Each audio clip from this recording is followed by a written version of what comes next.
Hello, you're watching Roundtable. Could what's been called a cartel of oil consumers help control oil prices and break the hold of OPEC? After meeting President Joe Biden in Washington, Italy's Prime Minister said he could be ready to throw his weight behind the idea. Mario Draghi believes that customers are paying too much for oil because the link between supply and demand is broken, especially since the big producers led by Saudi Arabia are reluctant to increase supply to bring those prices down.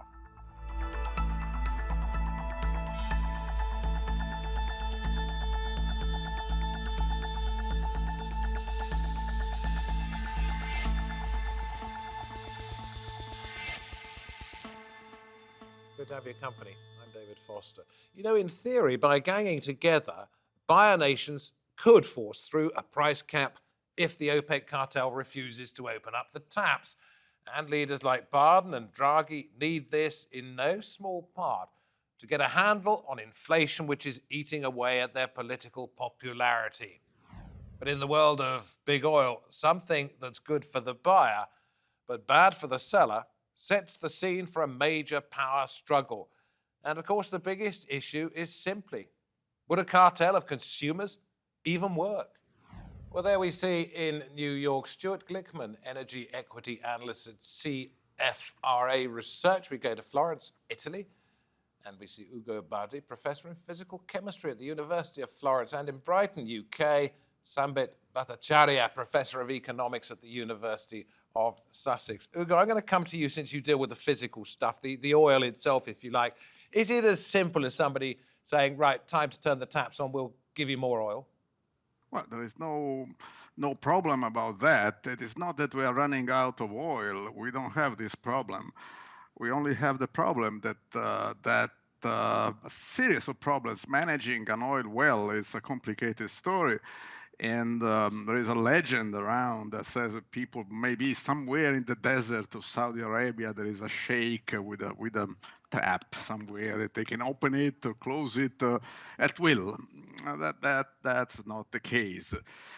The management of an oil well is a complicated story. It can be changed a little bit. You can increase production, you can decrease production, but maybe around 10%, and that's already a lot. So when people say, well, we buy oil here, we buy oil there, we put an embargo on a producer or something like that, then the situation is not so simple, because you need to understand right now the market is constrained by the supply. Okay, Stuart, let me come to you. 44% of the world's oil production every day is OPEC, which means that 56% isn't. So why do we rely so much on the Organization for Petroleum Exporting Countries? Yes, David, it's a good question. So I think that, you're right. Non-OPEC is still the majority of crude production today. But if you think about it in terms of spare capacity, the folks that have those extra barrels readily available to expand when demand is there, that is almost entirely concentrated in two countries, both of which are part of OPEC+. One is Saudi Arabia, the other is the UAE. And so to the degree that the world would like to see more barrels hit the market to help replace what's going on with the loss of Russian barrels, our eyes are cast east, looking at those OPEC+ countries. So is it right, do you think, then, to lay the blame on OPEC and say, listen, we need to change the way that we operate? Or is it just something that the West, if you like, the consumer countries, have brought upon themselves by not being prepared in advance? So I would say it's largely a function of demand having made its way pretty much all the way back from the depths of the pandemic. And in the context of about 7 years where this industry systematically underinvested in new supply. And to be fair to the producers, oil prices for the last 7 years, between 2014 and 2021, have really not been attractive enough to spend that much money on incremental supply. A lot of folks have been in more, call it survival mode, given where prices were. So that lack of investment is finally catching up with us. And I think that, OPEC, if you ask the folks at OPEC+, they're probably concerned that, we may be on the cusp of a recession, so you want to be somewhat cautious about how much extra supply you're bringing back to the market. But part of it also is just capacity constraints.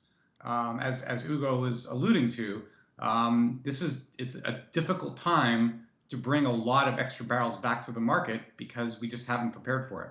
Sambit, let me ask you this. The idea of this oil consumers cartel, is it simply an attempt by both Joe Biden, let us say, and Mario Draghi, the Italian Prime Minister, to say, listen, we're trying to do something, whereas in fact, in reality, they're doing nothing. It's a plane with no wings. Yes, that's right, David. Let me explain the economics of it. I think other guests in your panel picked this up already, but let me emphasize. So oil is an essential commodity. And what we are looking at the moment, it's a tight market where demand exceeds supply. So in a tight market, so obviously producers can always supply less in return for a higher price, and still they make enough revenue. Whereas consumers, they still need the product. So in a sense, in that sort of market, consumers have less bargaining power. So it's unlikely that consumers' cartel will be successful in the current environment. So why not simply turn around and say, listen, we need you to change the way that you work. It isn't good for you. It isn't good for us. Why has it been left with this? Why have we all been left with this stasis for so very long? Well, because the incentives are different. So obviously producers, they want to make money out of the product that they sell, whereas consumers want to buy it for cheap. Now, you could think of long-term contracts, et cetera, et cetera. Now, long-term contracts also depends on geography and the infrastructure to deliver.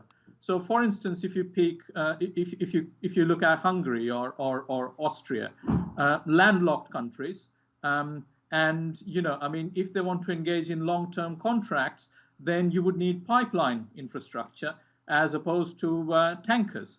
So that changes the incentive. So there's no chance. There's no chance of this idea taking off. It's a no-no. I would say it's highly unlikely. Even when you hear from somebody like Taran Kapoor, who was an oil secretary in India, he had this to say: here, politics is one-sided, as in this situation, as oil-producing countries are organized while consuming ones are not. So they face the brunt and blame the world that this is not in our hands. But there can be a solution. Oil-consuming nations will have to come together and exert pressure on oil producers. If it is not through this oil consumers cartel, how else? Let me put this one to you, if I may, Stewart. How else can you exert pressure? So there's an old maxim in this industry, which is that the best cure for high prices is high prices. It's a question of how much time has to elapse, how much demand has to be destroyed by high prices, and how much of a lead time do you need to give suppliers to add more production to restore an equilibrium price that's at a more attractive level. And so I really do not see a quick fix in the way that this Indian minister is suggesting. To me, that feels like wishful thinking. Are they simply, all of the people involved in trumpeting this idea, playing to the audience who want prices to come down? I think that's exactly right. There's, unfortunately, we're in a tight market. It's not simply that the folks at OPEC Plus are sitting on a largesse of extra barrels that could be brought to market with just the right level of enthusiasm from, or prodding rather, from buyers to get those barrels to market. We are not in that situation. We're just in a tight market, and no amount of rhetoric from the buyers is going to change that. I'm looking at a list here of members of OPEC, and the two largest producers around Saudi Arabia are Venezuela, which produces more and has more reserves than Saudi, and Iran. But both Iran and Venezuela are under sanctions at the moment. If those sanctions were ended, in other words, if agreement could be reached with those two countries, would the problem be solved? Ugo, do you want that one? it is a good question because, you know, when you line up barrels and you speak in terms of reserves, you forget that not all oil is the same.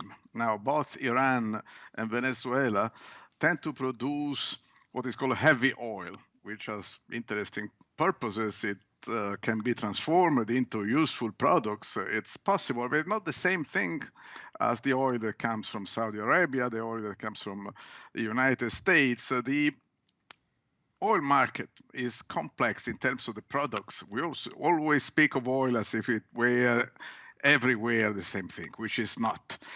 And one problem that we have here is that sanctions are not just forcing producers not to produce, they positively damage the production capability of a producing system or producing country. So what's happening right now is the sanctions on Russia are damaging the producing system because the Russians produce more now that they can export. They have limited capabilities of storing this oil, and they are trying to manage the oil well system in such a way not to damage it too much, but it is not so evident that they will be able to recover the original production capabilities of before the sanctions. And the same is true for Venezuela and Iran. Iran seems to be able to. It goes up and down, and then normally they seem to know the tricks. Just to go back to the original question, I love your point, but if these two countries were freed from sanctions, Iran and Venezuela, would the problem in part be solved? Not much. In part, always yes, because you can still put some more oil on the market. Heavy oil, you have to refine it into useful products, which is a cost, but it would improve a little. But be careful because, for instance, the Venezuela production capability has been damaged beyond repair by the sanctions. That country has huge reserves on paper, but it is all to be seen if these reserves can be actually exploited and put into the world market. Within limits, it is true also for Iran, but Iran has better capabilities to produce, so putting Iran back into the global market would do some help. Okay, only so much. Okay, so if people are wondering why, that's the reason. Sambit, let me come to you. We were talking about the former Indian oil minister. This may be one reason why he is a former oil minister. He supports the idea, but others in Asia not so keen, particularly those countries that can see their economies accelerating if they have preferential access to the market that is supplied by OPEC, India, China, et cetera, et cetera. Well, the thing is, you see, when it comes to consumers, incentives diverge. So there is no convergence of incentives. So, you know, there's no obvious reason why consumers should get together into a club. For instance, you know, Ugo mentioned about Russian oil, and you know, Russia is working on a long-term contract with the Indians to sell oil for discount, and that's obvious given that, you know, I mean, Russia has now excess oil, given its European customers are imposing an embargo on Russian producers. Now, even if Russia sells the oil at a discount, then it's still higher than where we were in terms of oil price, say, a couple of years ago. So it's still profitable for Russian producers to sell that oil to India. And then that creates another set of incentives. Middlemen in India can then sell that oil for a premium to the world market. As Ugo mentioned earlier, that yes, there is some degree of heterogeneity in terms of nature of oil, but you can transform the product. For example, say European Union is currently saying that, you know, you can mix 40% of Russian oil with something else, etc., etc. Now the question is, when it gets into a tanker, how do you judge whether this is Russian or this is Venezuelan or it is Iranian? So I would anticipate a lot of trade diversion will take place, and this will hurt investment long term. The fog of everything, not just the oil fires. Let's hear from Joe Biden, because I want to ask about self-interest again here. U.S. oil companies made nearly $80 billion in profit last year. And this year, those profits are expected to continue to soar. This is the time, not the time to sit on record profits. It's time to step up for the good of your country, the good of the world, to invest in immediate production that we need to respond to Vladimir Putin, to provide some relief for your customers, not investors and executives. Stewart, he's there appealing or putting pressure on the oil companies, if you like, and saying, if they do something, then you, the consumers, the voters, will be better off. That's a sort of blackmail, isn't it? It certainly is an attempt to put some pressure on an industry to help alleviate this problem. But it's fascinating to me that we've gotten to this point, because if you go back to President Biden's presidential campaign back in July of 2020, when he issued his energy policy for the country, for what he foresaw if he became the president, he talked about putting pressure on this industry to switch to the energy transition. He was the first, in my opinion, the first relatively hostile presidential candidate toward the oil and gas industry, or at least the first administration that's become hostile.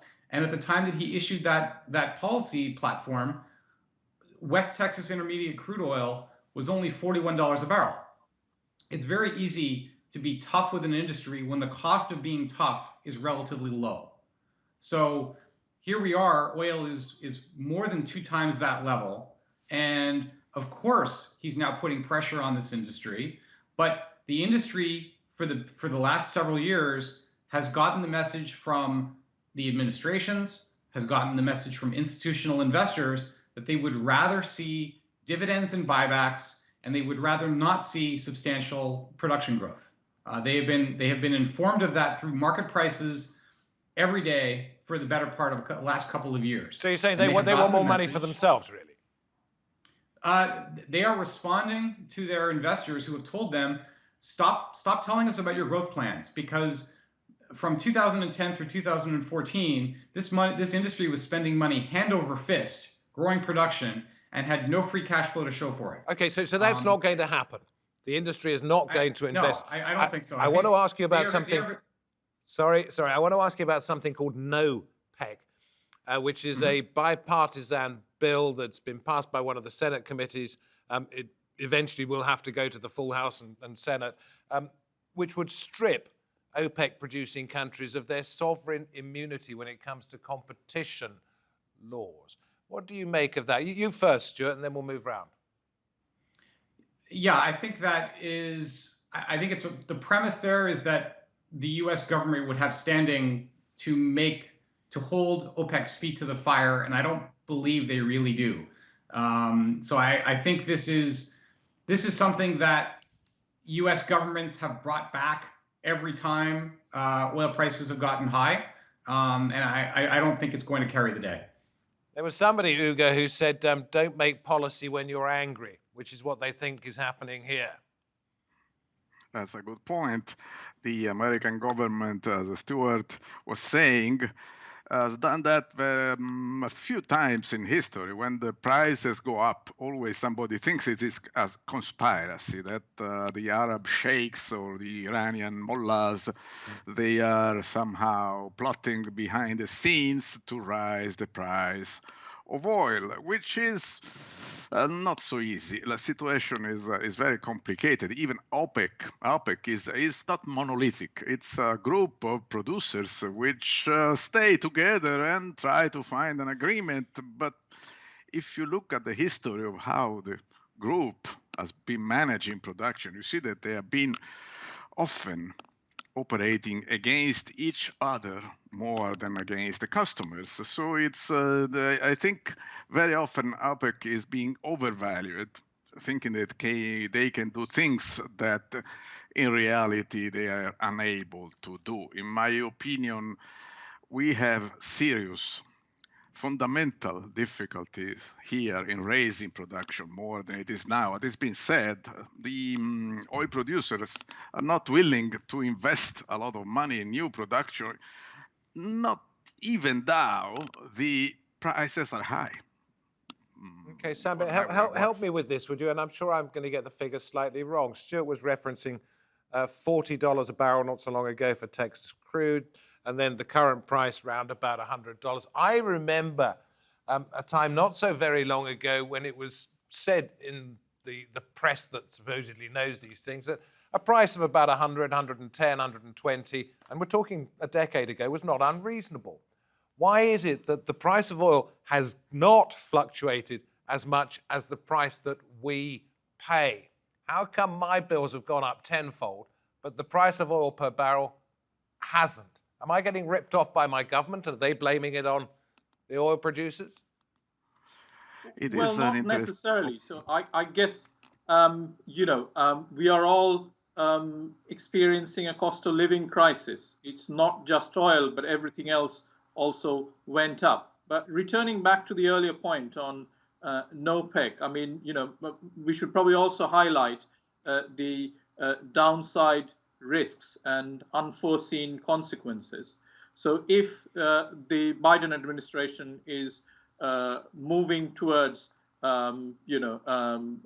stripping sovereign immunity of the OPEC countries in terms of their dollar-denominated assets, that can have significant consequences on the dollar itself. And, then we are moving into uncharted territory. Yeah, well, they could say, as they've done once before, or at least once before, I'm sorry, we're not going to pay you in dollars, we'll do it in another currency, which would backfire on the US. A lot of warnings about that. Do you want to comment on my suggestion that it's not necessarily the oil producers that are ripping you, me, and everybody else who has to use this product off, but it is people who are deciding on our taxation levels, and we shouldn't be looking at OPEC and others and saying you are the bad boys?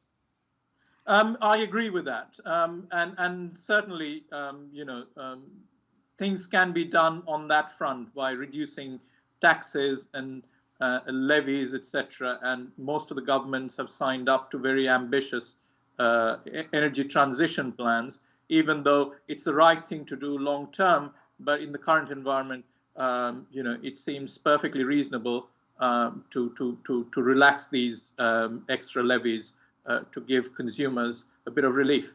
Okay, so be careful where you point the finger. Stewart, your thoughts on that? Well, I think it depends probably on which oil-consuming nation we're talking about. If you're looking at European countries, then yes, taxation there is relatively high. If you look at the United States, the federal gas tax is 18.4 cents per gallon.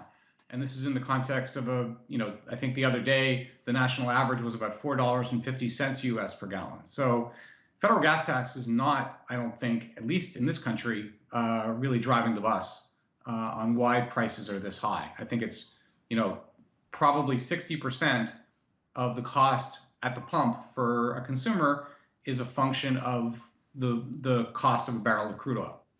So I think that's the main cause, at least in the U.S. Okay, well, I've got that bugbear out of my system anyway. I have differing views. Where do you think we go from here, Stewart?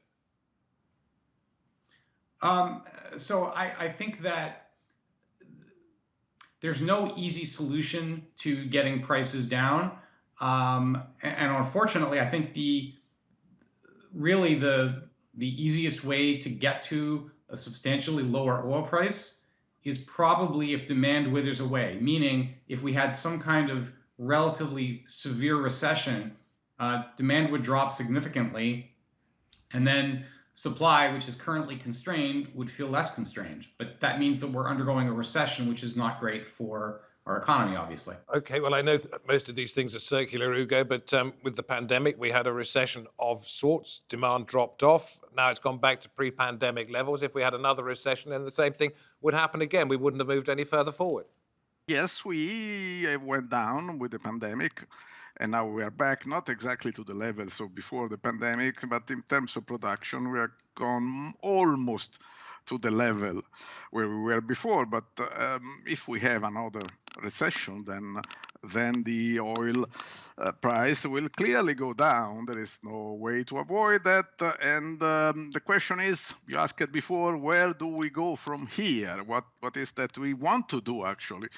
Because this situation is going to endure, because the oil is not growing again inside the wells. And so eventually we have to face a transition in which we will not be using oil anymore. But that's a difficult issue. Not takes time. It is possible. We can move. It has been demonstrated by several studies that we can, if we want, move to renewable energy, move to electric transportation, move to new systems. Indeed, the price of that is unquantifiable in so many ways, both in terms of if we don't do it and in terms of if we do. And just to add one other thing before we say goodbye, if there is a recession, prices may well go down, but if there is a recession, then people won't be able to afford the price, whatever it is, because they won't have the money to do. So listen, thank you very much indeed. I know we will return to this subject. The questions are in many ways unanswerable, but you gave us the context and your expertise. Thanks for coming on the program. Thank you, wherever you're watching this edition of Roundtable, for giving us the time and your patience. We hope you'll be along next time. From me, David Foster, and the Roundtable team, goodbye for now.